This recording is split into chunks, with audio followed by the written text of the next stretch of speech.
Politico had this really big story that came out, I guess it was 2 days ago at this point, a day ago.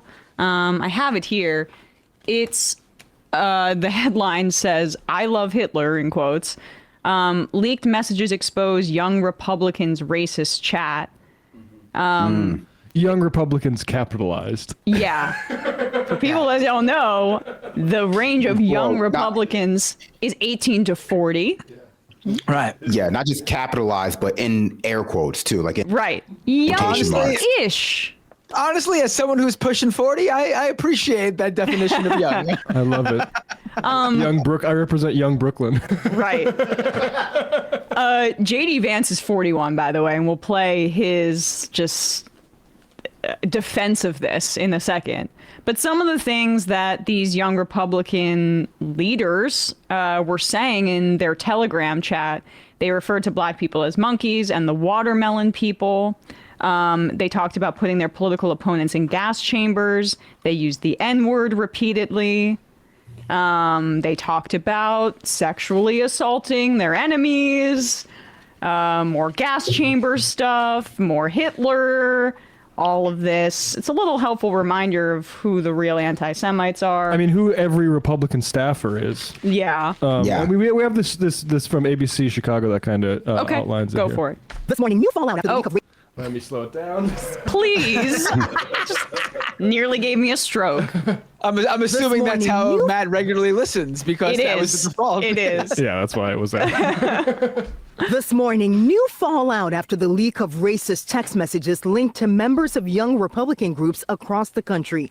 The website Politico says it obtained 7 months worth of messages from a group chat in which racist and anti-Semitic slurs were used more than 250 times. It's awful, it's revolting, it's disgusting, it's obnoxious. Politico says Peter Junta, who was the chair of the New York State Young Republicans, allegedly wrote in a text message, "Everyone that votes no is going to the gas chamber." Look at that kid. In another exchange, Junta reportedly responded, "Great, I love Hitler," during a discussion about a candidate.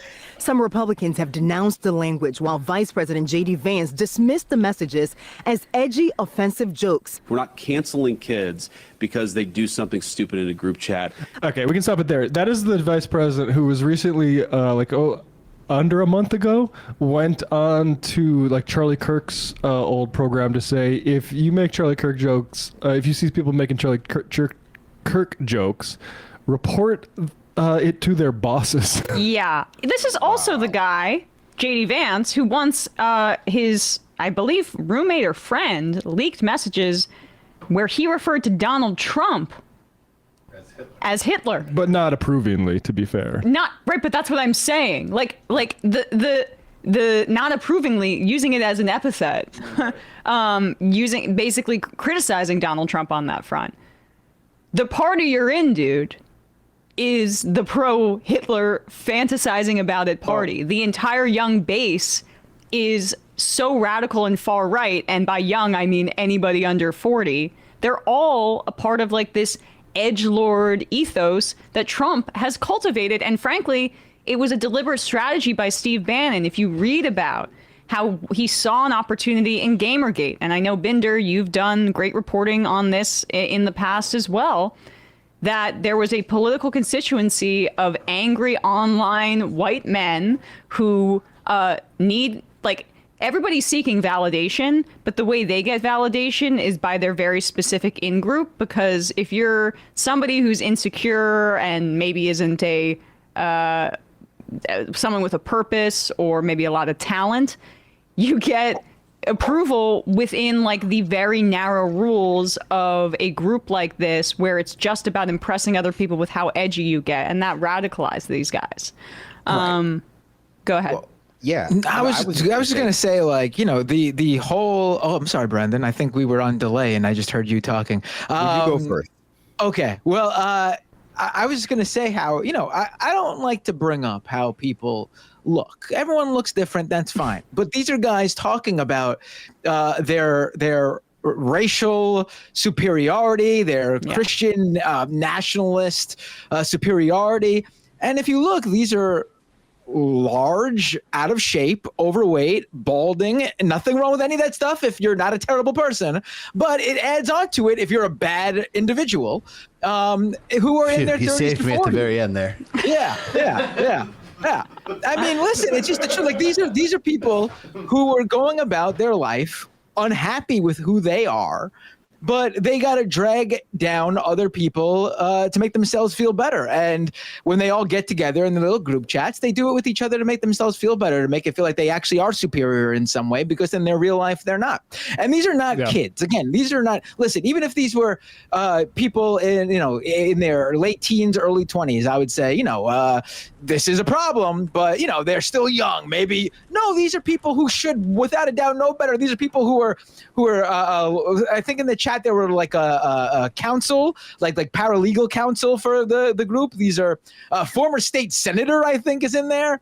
People who run a major organization that works with the Republican Party, the Young Republicans. This is not like a college group where, there's some offshoot, they just put together something on their campus or whatever. No, these are people, there's photos of these guys with numerous Republican Congress people, because they have a direct line to them to work with them. So, I mean, if you can't, at least if you're a Republican, say this doesn't represent our party, I mean, then what else do you need to know to truly understand that this actually does represent their party now? Because this is what the Republican Party is. And it's emboldened by go ahead, Brandon. No, I was just going to say that's such a great point, and it's actually something that I was going to say before, and I want to build off of Matt's point in the sense that it's the takeaway for me here is that after Trump is gone, or even as Trump is doing all of these incredibly destructive authoritarian things, people will still try to pretend as though Trump and his worst excesses, the worst excesses of his most churned up MAGA base, don't represent the Republican Party in its totality. That there's some big gap between the Republican Party at its core, or what it used to be, or what it can be in the future, and what Donald Trump is and his authoritarianism and all of his incompetence. And I think group chats like this, as not that we need any more example, disabuse people of that mythology, right? Because every Republican at their core, in politics believes some version of this. Doesn't matter if they're Trump, doesn't matter if they're Marjorie Taylor Greene, doesn't matter if they're Mitch McConnell. They're all engaging in this level of bigotry behind the scenes, either explicitly or implicitly. And the only difference is their media training.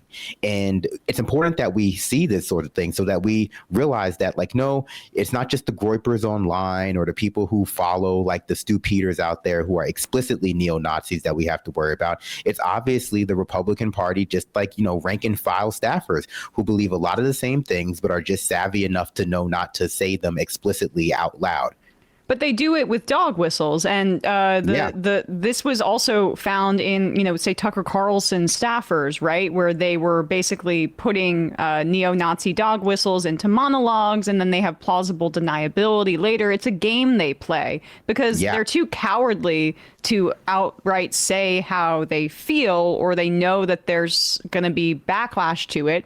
So to achieve their ends, they do all of this stuff privately. And, I'm reminded of studies that show that police and other people look at, say, a black kid and a white kid of the same age, and they'll consistently say the white kid is either their age or younger, and will say a black kid is older than that. And that has resulted in instances of police brutality. I think about, of course, Tamir Rice and others, where the infantilization of these white men who are in their 30s is insane to me. And it reminds me of Theo Vaughn crying on his podcast about I didn't mean to launder a fascist. Can these men grow up? I don't even understand the amount of that's the coddling. Yeah. It's total it's a great point, but the thing is they can't. It's total immaturity. Just look at and this is not everybody, this is much broader, but I do think it speaks to a lot of it. And look how much of a industry nostalgia is for people in their currently in their 30s, 40s, 50s, even 60s. And it's mainly men who do the whole nostalgia thing, honestly. I mean, I'm sure there are women too, but it's mostly a male thing. thing when it comes to like, oh, my TV show. Oh, they made a new version of my favorite TV show when I was a kid, and I hate it because they changed the race of one of the characters. Like it's just such a baby brain thing. Like, just grow up. I know. This is like you're no longer the target demographic. You're no longer what these companies who are just looking to make money, you're no longer what these companies view as their target demographic. I'm sorry that hurts, that you're not the one that everyone's making stuff for anymore, but it's just the truth. And as soon as you get over it and move on with your life, the better it is for everybody.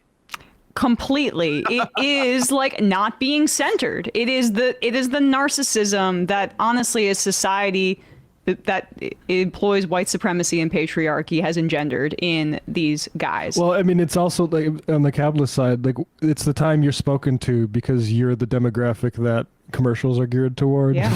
And we don't have any sort of real meaning of life in this country for folks, except for consuming shit.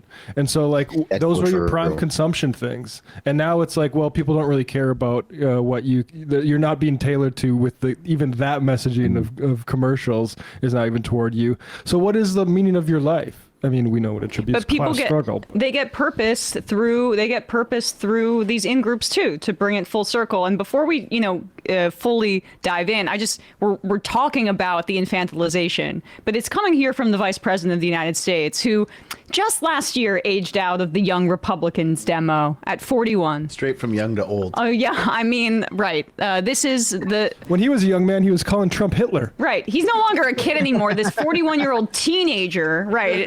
This 41-year-old teenager vice president has this to say.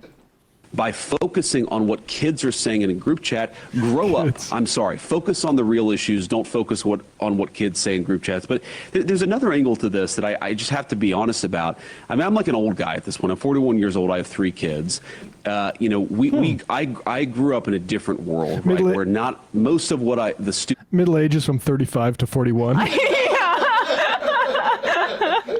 things that I did when I was a teenager and a young adult, they're not on the internet. Like, I'm going to tell my kids, especially my boys, don't put things on the internet. Like, be careful with what you post. If you put something in a group chat, assume that some scumbag is going to leak it in an effort to try to cause you harm or cause your family harm. But the reality is that kids do stupid things, especially young boys. They tell. Don't say the N-word because some scumbag will try to expose Exactly. it. No. Say it. Don't write it. Right. Okay, right. The content of what was said, I mean, I'm not going to make a comment on that. It's the scumbags that release this to the press. I have a problem with it. Edgy, offensive jokes, like that's what kids do. And I really don't want us to grow up in a country where a kid telling a stupid joke, telling a very offensive stupid joke, is cause to ruin their lives. And at some point, we're all going to have to say, enough of this BS. We're not going to allow the worst moment in a 21-year-old's group chat to ruin a kid's life for the rest of time. That's just not okay. Like, we live in a digital world. This stuff is now etched in. It's like whiplash. Can you pull up the photos of those young Republicans that are in the Politico? Because people are doing willing that, to see. go ahead. People are willing to see who it is he's classifying and describing as some young kids, some young boys being boys, some 21-year-old. These are not 21-year-old kids. Wait, is that Peter Griffin? Those are grown men. Those are grown men and women. Grown men and women. These are not kids. These are people in their 30s and 40s. The guy in the middle is the guy who said I love Hitler, and he's been a campaign manager in Staten Island for 5 years. Yeah, he's all over pictures with like Mike Lawler. Can we also talk about the fact that the people who are suspected to have leaked these group chats are just other Republicans? Yes. They're other young Republicans. This is sectarian violence that we're all being seduced into as like part of a power play within like the New York State versus New York City young Republican like wars. Right. But people should also know that this is definitely some sort of like internal, like you were saying, some sort of internal power play. This is definitely not someone like grew a conscience and was like, I can't stand what they're saying in the chat anymore. They all believe this. This is what they're all doing. This happens all the time. Like, didn't JD Vance get caught in some group chats with some like groypers just a few months ago too? Yeah. He called them simps. It was very strange, very weird kind of language. At some point, we do about young men.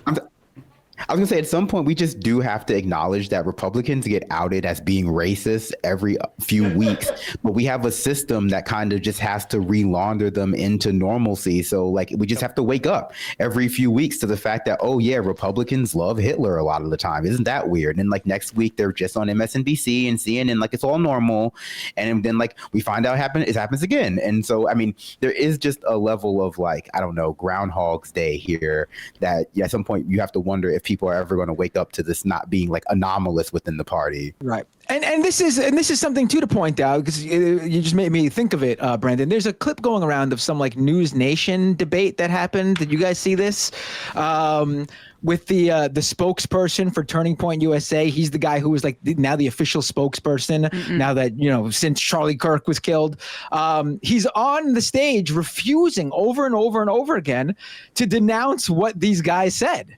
And it's just incredible to like, this is who we're told that we can't classify this group, Turning Point USA, as fascists or racists. But here they are, the spokesperson, the official guy who everyone was getting their official Charlie Kirk news from just last month when this all went down. That guy was refusing outright to denounce what they said even.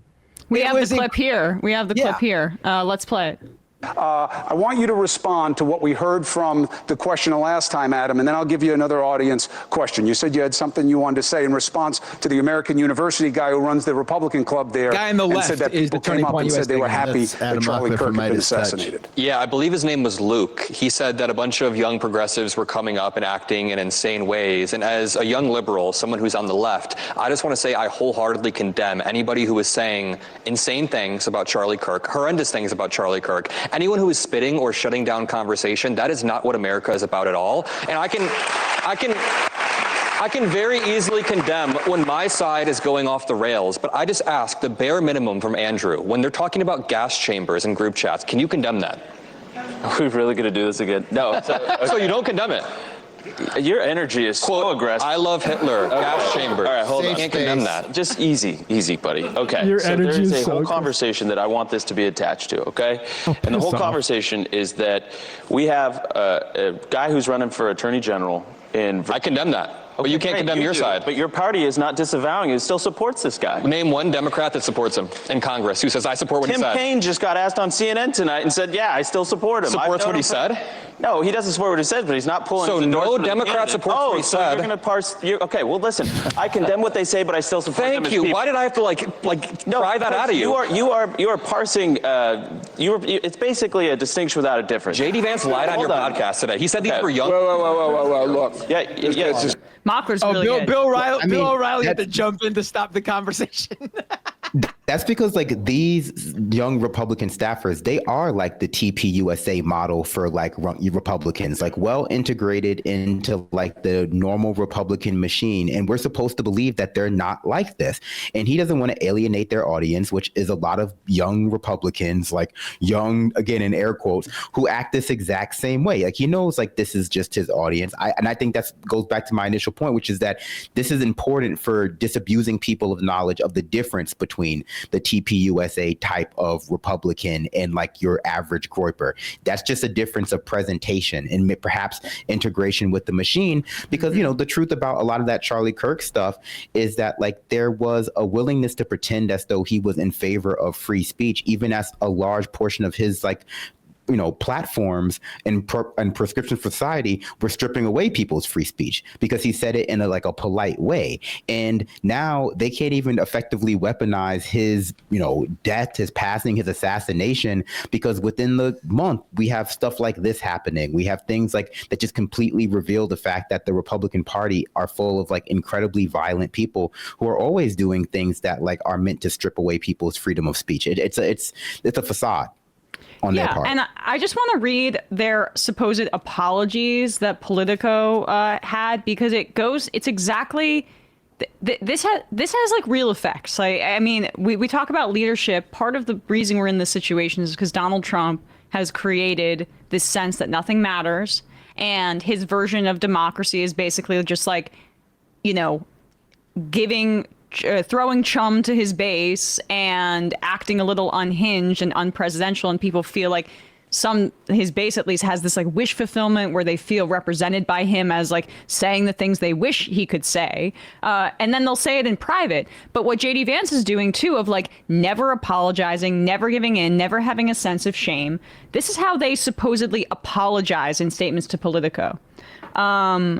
These logs were sourced by way of extortion and provided to Politico by the very same people conspiring against me.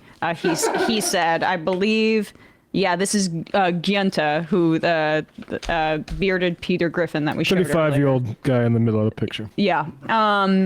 What's most disheartening is that despite my unwavering support of President Trump since 2016, rogue members of his administration, including Gavin Wax, have participated in this conspiracy to ruin me publicly simply because I challenged them privately. And then he apologized. I am so sorry to those offended by the insensitive and inexcusable language found within the more than 28,000 messages of private group chat that I had created during my campaign to lead the Young Republicans. That's like 27,000 messages where we didn't even say we loved Hitler. Yeah, while I take complete responsibility, while I take complete responsibility, I have no way of verifying their accuracy, and am deeply concerned that the message logs in question may have been deceptively doctored. And then this is another one of the apologies here. Oh wait, maybe I lost my spot. Yeah. Oh yeah, there is no excuse for the language and tone in the messages attributed to me. This is Walker. The language is wrong and hurtful, and I sincerely apologize. This has been a painful lesson about judgment and trust, and I am committed to moving forward with greater care, respect, and accountability in everything I say and do. Nothing about the context of the message, because you know what they're doing in these so-called apologies? They're doing the same stuff they were doing in the group chat, appealing to the in-group. It's all secret coded messages. It's all cynicism. It's all smirking. These are the guys that you are like the smallest of men that can't make eye contact with you on the first date, but they run back to the group chat, or they'll act like they're in debate class with you. Constantly, every word in that apology exemplifies weakness, because they're just looking for validation from other people in every part of it. It drips out of it. The pathetic nature of their whole soul and what they're trying to do here, how insecure they are. It just bleeds through the page, but they think they're strong. I would like to enter into the record a comment from Andrew Torba, I think a Nazi guy who started Gab, right? Nazi social network thing. He had a very funny tweet. I don't think it was intentional. The real problem they have with the group chat is young men being young men. Like it or not, this is how we talk in our own spaces. Now, our own spaces, like, did you go to like liberal arts school for a little Our bit? Like, safe spaces. Like I guess UC Berkeley. This is my space. Fraternities. Like this reminds me of like what I would hear secondhand from my guy friends that weren't horrible in fraternities. What other people would talk like. Yeah, this is our space where we talk about loving Hitler and gas chambers.